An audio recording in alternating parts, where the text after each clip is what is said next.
Are you having a hard time finding self-care, finding time for balance, making me time?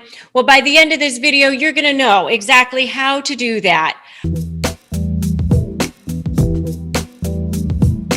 Hi, I'm Rebecca Zung, and I am an attorney, and I've helped millions of people with negotiating with narcissists. And part of doing that is having the right mindset and being in a place where you can take care of yourself and have balance. And the way that you're going to do that is by checking out this next video. I'm going to be talking today with Amy Newmark, who is the editor and publisher of all of the Chicken Soup for the Soul series. And she's got a brand new book that she's going to be talking about in this interview. So if you haven't already subscribed to my channel, now is a great time to do that. Subscribe and hit that notification bell. And without further ado, let's dive into my conversation with Amy Newmark. Welcome to another episode of Negotiate Your Best Life. I'm Rebecca Zung, and it is my pleasure, my honor to have Amy Newmark with me today. She is a best-selling author and the editor-in-chief and publisher of the Chicken Soup for the Soul book series. Since 2008, she has published 170 new books. It looks like that must be a typo, but I guess it's true. Most of them national bestsellers in the US and Canada. And she has more than doubled the number of Chicken Soup for the Soul titles in print today. She is also the author of the book Simply Happy, a crash course in the Chicken Soup for the Soul advice and wisdom that's filled with easy to implement practical tips for having a better life. She has revitalized the Chicken Soup for the Soul brand, and it has been a publishing industry phenomenon since 1993. And she continues to keep the brand fresh and relevant. And on February 16th, which is just right after this interview first airs, she's got a brand new book coming out called Making Me Time, 101 Stories About Self-Care and Balance. Welcome, Amy. Well, thanks. I'm very excited about this new book. I think it's something that we all need to do, right? We all need to make that me time for ourselves. We all do. And I think, it's something that I actually haven't been all that great about myself. I mean, I always joke, I'm half Chinese and half German, which means I have no fun genes whatsoever. And so I've always been one that works myself way too hard and then realizes, oh my God, I'm totally burning out. So you have a whole really interesting story because you started off in finance and you were in a whole different world. So tell us a little bit about your story, how you ended up where you are today. Well, I did start out in finance. It's really funny. I started out in college majoring in Portuguese. I was at Harvard, which is a big impersonal college, lots of students, but there were two professors of Portuguese, and then there was just me. I was the only one majoring in Portuguese. So I took a big impersonal institution and made it very personal. Majored in Portuguese, but of course there wasn't really any job for me when I graduated. And I had an interest in telecommunications. I was raised by a father who was very into technology and he was inventing telecommunications companies. So I went into telecommunications when I graduated, and my first job was analyzing the telecommunications market in Brazil. So I got to use my Portuguese and, continue this passion for telecommunications. And I ended up becoming a Wall Street analyst, following telecommunications companies. And then I ran a hedge fund specializing in telecom and technology. And then I joined a company that was, a great startup in telecom. And then I went on the boards of lots of companies in telecom and technology. And then at age 50, when our youngest child went off to college and we were empty nesters, I just did a complete change. And we decided to buy Chicken Soup for the Soul. And I became a book publisher. And people just couldn't believe it, because there I was, this hard-hitting Wall Street analyst for years. I was even a short seller, unveiling fraud.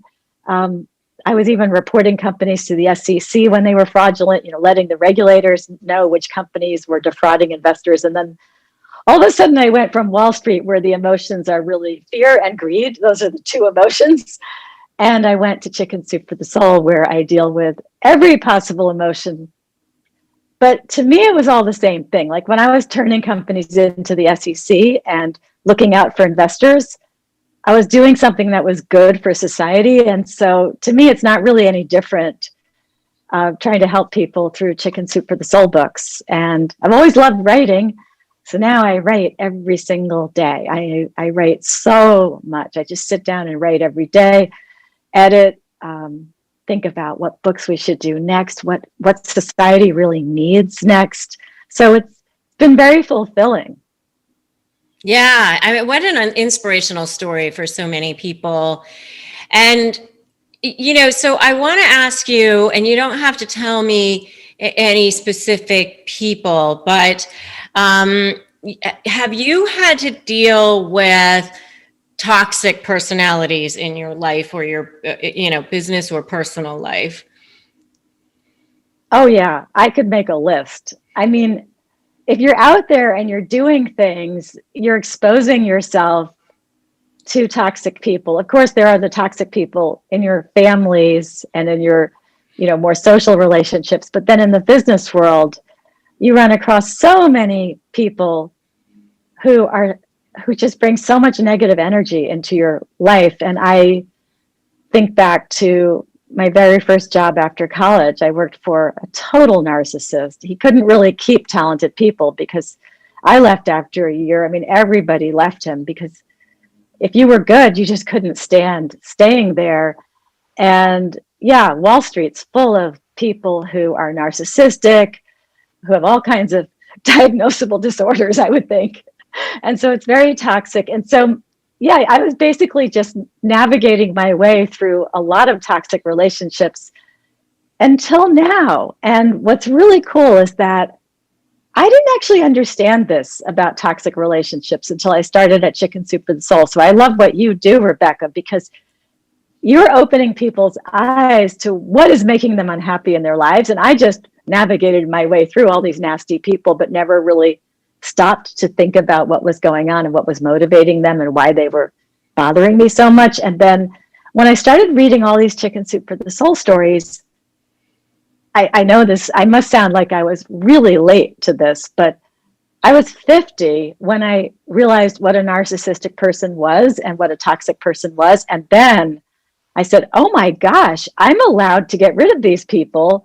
And so over 2 or 3 years, I managed to get rid of them. And I don't think I have any toxic relationships now, nobody toxic in my life. And it's very liberating. And I actually think I'm way more productive as a result, and I'm happier, and I'm just more fun to be around, because I don't have that pressure on me, that cloud hanging over me all the time. And it's like a super heavy, dark cloud around you all the time. Right? It is. And I try to put stories in our books that help people come to that same realization. I won't publish any stories by people who come across as being narcissistic in their stories. If they're writing stories that are all about themselves and how everything bad happened to them, and it's just, oh, woe is me, and they're not looking for a way out. They're just kind of wallowing in their misery because they're enjoying it. I don't publish those stories. My people are proactive, and they write about a challenge, and it's sometimes an awful challenge. And then they write about how they overcame it. I mean, I have people who are so the opposite of narcissists. For example, we had one lady whose stories we published for years. And then one day we were reading one of her stories, and she just casually mentioned that at one point she had had that flesh-eating disease, and she had lost 3 of her 4 limbs. And we were all saying, wait a minute, we've been reading her stories for years, and she never even mentioned that before. That is so the opposite of being a narcissist, right? Wow. She didn't even mention this incredible challenge that she has to overcome every single day.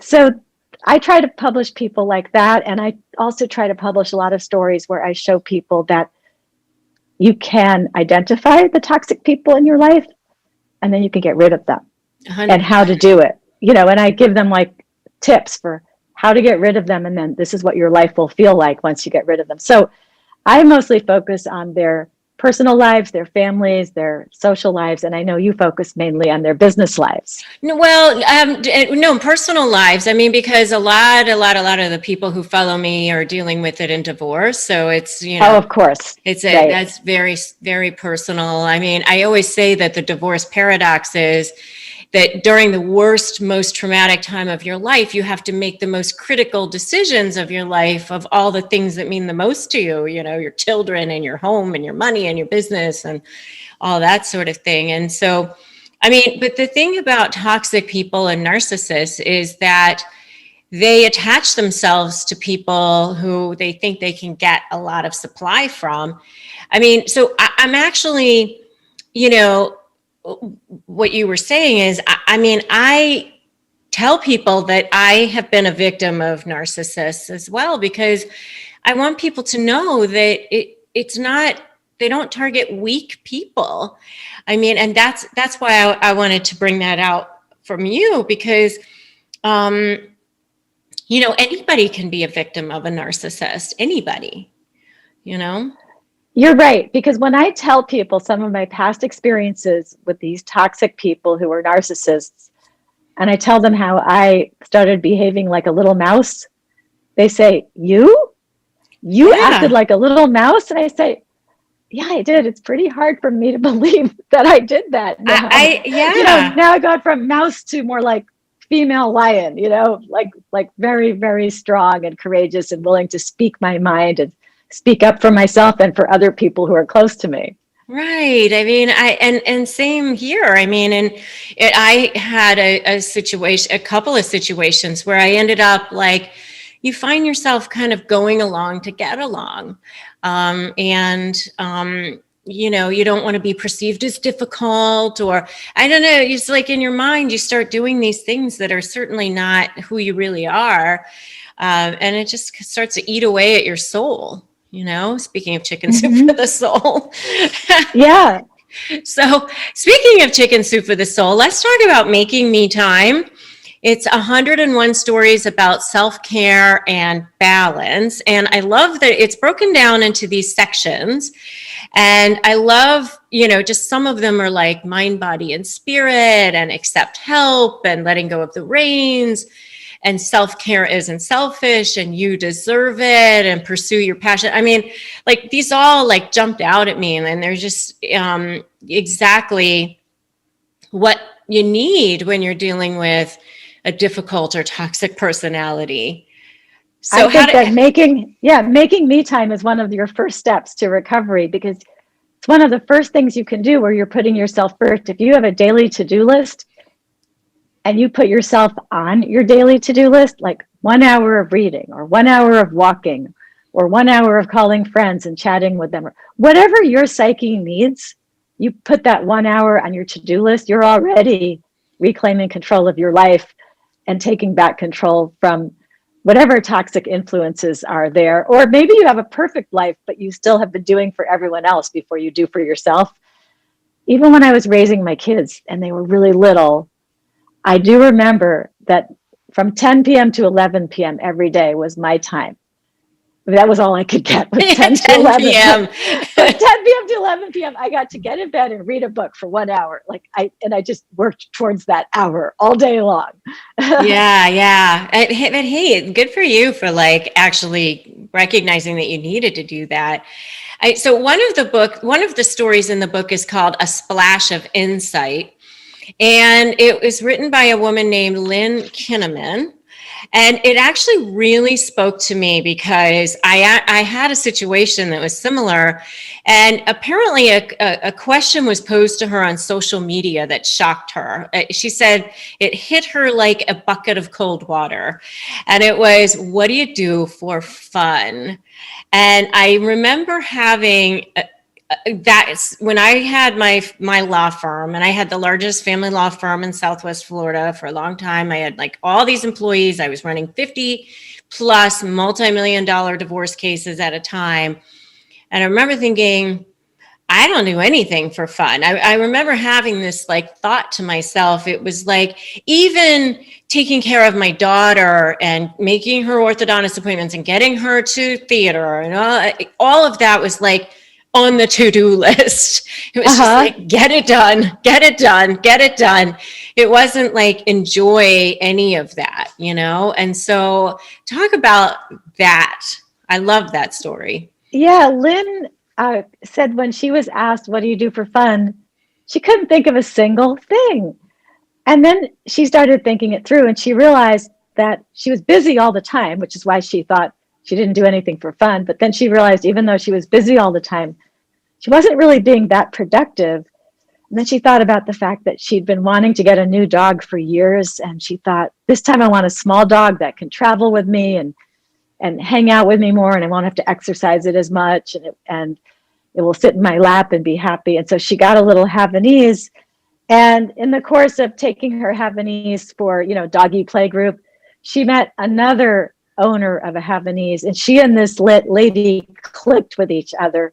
They started having Friday play dates that were for the dogs and for mommies, and they started doing all kinds of things together. And they would cook together, they would travel together, they would drive around their area of the Western United States in Lynn's RV and go fun places in Montana and other outdoorsy places. And Fridays became Lynn's special time. She said they were like her oasis in each week, but every Friday was her sacred oasis where she and her friend did fun things. And she said by creating these clear boundaries and making Friday her day, she became so much more productive and so much better at everything else in her life. So it was a great lesson. You could be preserving an hour a day for me time. It could be a day a week. It could be a weekend a month, but you got to have something that you're looking forward to with anticipation. That's a carve out that is just for you doing what you want to do. And do it guilt-free, right? Oh, yeah, because it's better for everybody else. And in our Making Me Time book, we have so many busy moms who all of a sudden realize that motherhood is not supposed to be like martyrdom and that it is okay to do something for themselves every day. And when they finally put that plan into action, they realize they're much better mothers, much better partners, much better work colleagues, much better volunteers, whatever goes on in their life. By reclaiming some portion of each day or each week for themselves, they become better for everyone in their lives and better at everything that they do. We all need that. And I think during the pandemic, a lot of us are so overwhelmed by having children at home or grown children who have boomeranged back to the nest, or just the difficulties of working remotely and wearing the mask and tripping around, not being able to see. We all really, really need to put that equilibrium and self-care back into our lives. And Making Me Time is such an easy way to start yourself on that path to recovery, basically. Yeah. And a lot of us, though, we have so much anxiety that it's like, how do we even get to a place of like wanting to have me time or being okay with me time? Another one of the stories in the book that really spoke to me was called The Anxiety Monster. And it was by a woman named Juliet Huang, a Chinese girl, which at least she has a Chinese name, and I'm half Chinese. So, it really strikes me that we have so much more access now to self-help resources, including, of course, Chicken Soup for the Soul and everything that you guys are producing. But, it's like we've come so far. I mean, when I was a kid, Phil Donahue was on, and that was pretty much it. And, now there's so much more access, and we've got social media and, so many different ways to be connected with each other. But yet I think anxiety, depression is at an all-time high. Well, especially with COVID, but even without COVID. So I think a lot of us feel empowered on one hand and then more alone and overwhelmed and anxious than ever too. Do you see that? Yeah, I do. And I think that you have to tell yourself that self-care is recommended for you, it's permitted, and you'll be better for everybody else if you engage in it. So you can't feel guilty about carving out that time. And in the case of our friend who actually wrote to us from Singapore, that's where Juliet lives. Um, she she is a teacher, and it's very stressful being a teacher.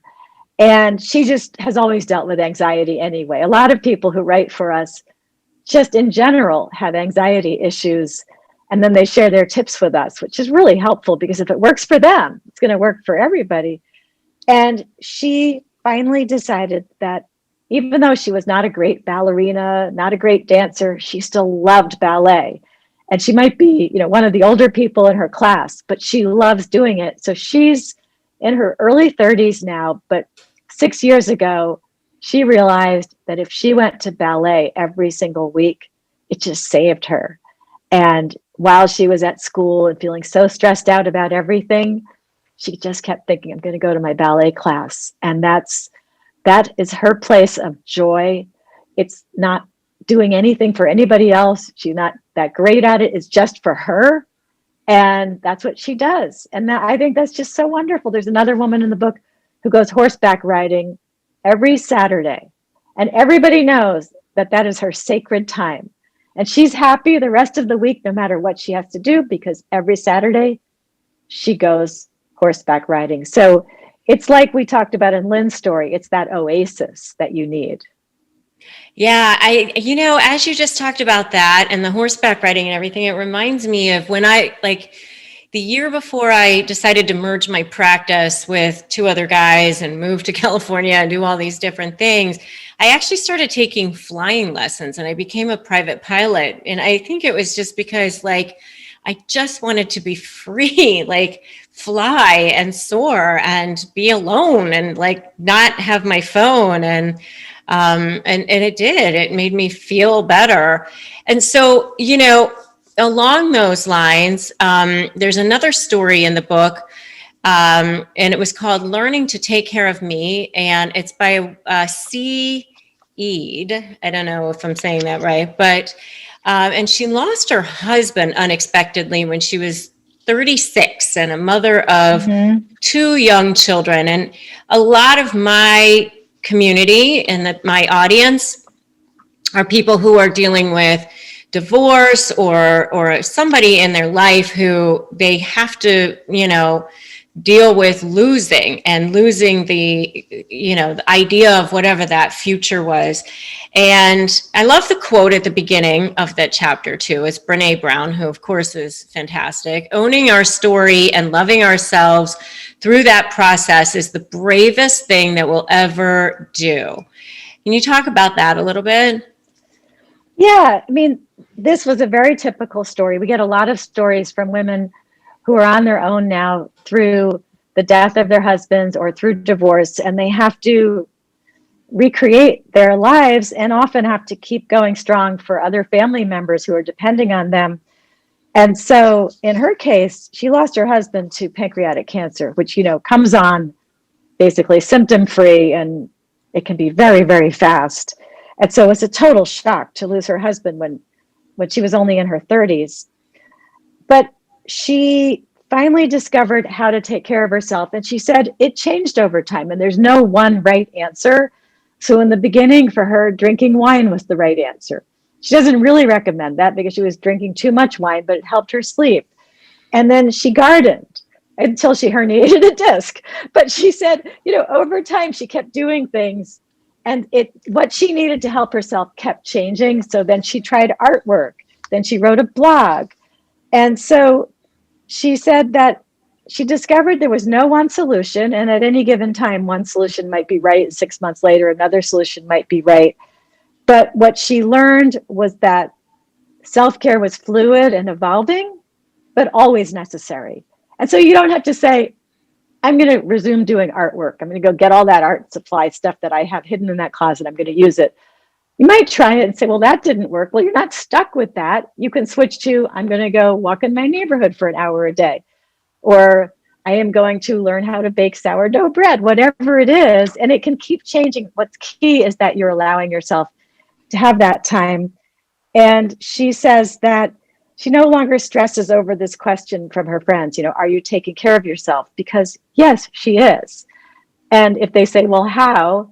She can say, however I want each day, because it does keep changing. And I think some people feel like the self-care that they commit to becomes a new commitment, and that's stressful, right? So it could be whatever you want it to be, and it could change every single day. Yes, totally, totally.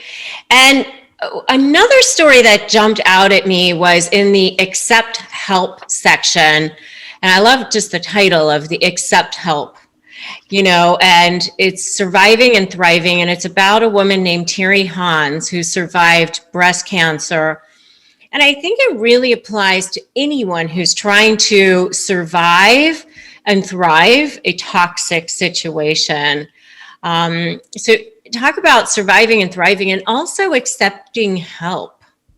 Yeah, and I've been through cancer myself and months of chemo and having to accept help and, not even being able to get out of bed. So having to accept help for everything. And Terry went through breast cancer and found that after the radiation, she was exhausted, and she had always been the one to do for everybody else. And she said now it was her time to receive, and she had to learn how to accept the help and even ask for the help, because a lot of people,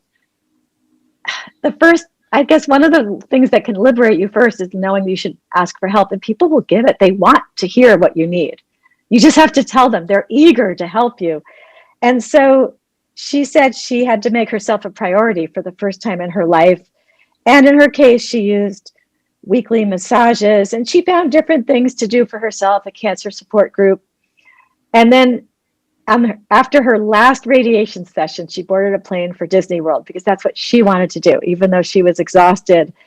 But she just says that now, even though it's 10 years later and the breast cancer is well behind her, she's never lost that new knowledge and that new empowerment that came from learning that self-care is okay, that putting yourself first is okay, and that asking for help and accepting it is okay. And so many of us strong women, we need to hear that and really internalize that it's okay to ask for help. And all your strong female friends and relatives, well, they do want to help you. Yeah. And a lot of my audience is actually men as well. And it's like, I think, men have been conditioned to not ask for help too. And like somehow, if you're a strong woman or you are a man, it's somehow in our minds, we think it's like a sign of weakness or something, but it's really not. I mean, we're not built to be islands. We're not built to be all alone. We're supposed to be connected to each other. Yeah, that's true. When my husband talks to his male friends, if one of his male friends is going through something, like one male friend, his wife had cancer and it was really bad. And my husband would talk to him ostensibly about a business thing and then say, well, how are you doing? How is she doing? And his friend would say, oh, I don't want to talk about it. And then he would talk about it for 45 minutes. And my husband knew that every time he talked to him, he would say, I don't want to talk about it. And then he would talk for 45 minutes. So men really don't know that they need that help. And most men don't know how to give the help either, because men like to be told exactly what you need. They're not going to intuitively guess what you need. And so, yeah, they're just as eager to help as women. They just need more direction. And then it is true, men are even worse at asking for help. So I guess one of the things that we do at Chicken Soup for the Soul is we publish a lot of stories that show that it's actually more courageous and you are a stronger person if you rise up and you ask for help. The strong people know that they should ask for help, and they use the tools at their disposal, which are the people in their lives who love them and care about them and want to help. Yeah. And it gives me an opportunity, since we're talking to Chicken Soup for the Soul, to do a little shout out to another one of my episodes, which was Mark Victor Hansen and his wife, Crystal, and his new book, Ask.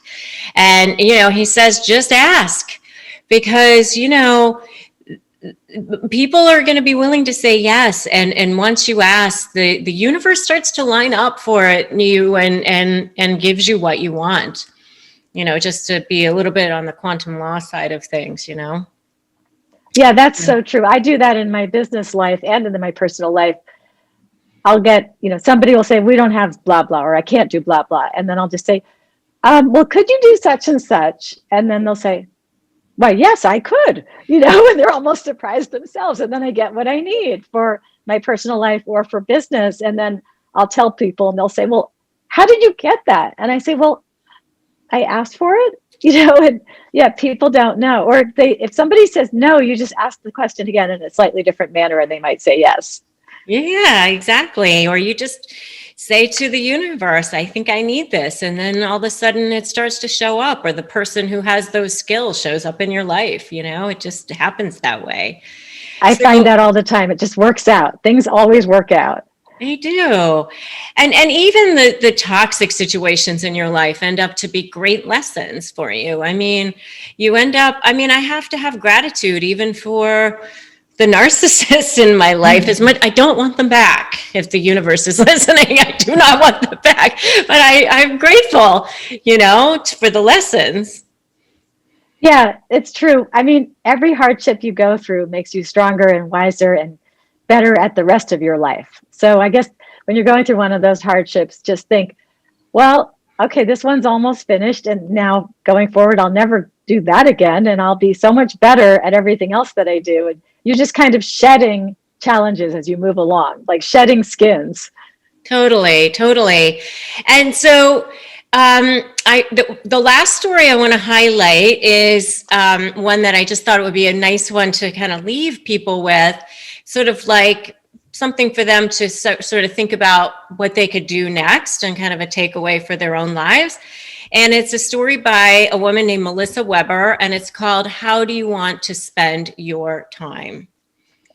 I loved this story. What a fabulous idea. She and her husband actually really talk to each other about what matters to them and what their long-term goals are and their short-term goals and what's on their bucket list. And they had something called a planning retreat. And this was so cool. They just went away, just the two of them. They brought a whole bunch of Post-it notes and they started talking frankly with each other about what they wanted to do. And it was what they wanted to do with their time, with the years they had left in their lives, and also with the amount of money that they had. And so the Post-it notes on their walls of this cabin they rented were things like top 10 places I want to travel to, or most important things to do this year, or what should the big purchases be this year? What should the big purchases be going out a few years? What things do we want to do together? What things do we want to do separately? We're going to pursue our passions. Some of those will be separate. Like, he wants to play golf. I don't want to play golf. She wants to play tennis. Oh yeah, I'll do that with her, and new things that they wanted to try also, because I'm a big proponent of stepping outside your comfort zone and trying new things all the time, right? Always do new things. It makes you feel so much more energetic and dynamic. And so they did a 4-day retreat. They worked with these Post-it notes. So after they had been doing this for 4 days and they had all these Post-it notes up on their wall, they finally decided what they were going to do. Like they were going to take that trip to Paris that they wanted. But they also wanted to remodel their kitchen. So they decided, okay, Paris 1 year, kitchen remodeling the next year. They laid it all out and made them very cohesive as a couple, right? They shared the same goals. They thought everything was reasonable. They both got to put forth what they wanted to do the most. And that feeds into another thing that we have in the book, which is the importance of we time, because there's me time, but also sometimes you really need that we time. And that we time could be with a child. It could be with a spouse or a partner. It could be with a parent, but sometimes you really need to make time with another person as well. And so their time together was really their we time. And so we had a whole chapter in the book about making we time, because so many people said they had to work just as hard to carve out that we time as they did to carve out the me time. Yeah, exactly. So I love that.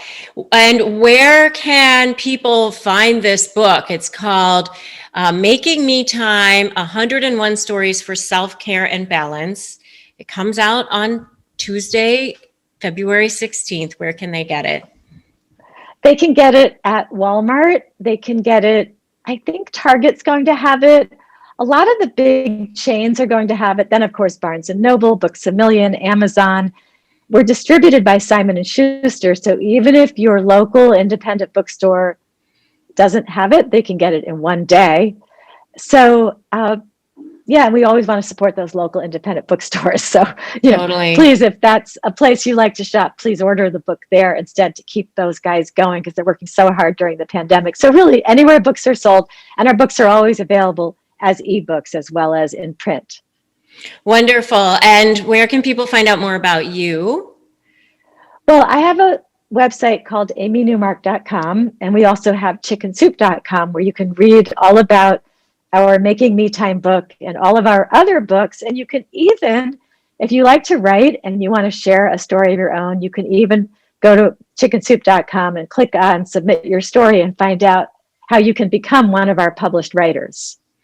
Wonderful. Thank you so much. So inspirational. And we'll make sure that there's a link to buy the book in our show notes is on YouTube and the podcast. And I'll put a link to your book, Simply Happy, as well, because I think that would be great for people to check out also.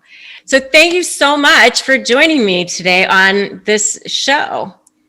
Well, thanks for having me. And I look forward to having you come on the Chicken Soup for the Soul podcast. All right. I'm looking forward to it too. Thanks so much for joining me for this conversation with Amy Newmark. Make sure you check out the links below to get her brand new book and her other book, Simply Happy, as well. And make sure that you like this video and you share it and you have subscribed and you've hit that notification bell, and also drop me a comment. Tell me what you liked the most, which story really spoke to you the most. I'd love to know. And if you're getting ready to negotiate, make sure you grab my free Crush My Negotiation prep worksheet at winmynegotiation.com. And you can feel free to also join me in my free private Facebook group where we can support each other, especially if you're having that hard time making me time. So thanks so much for joining me today.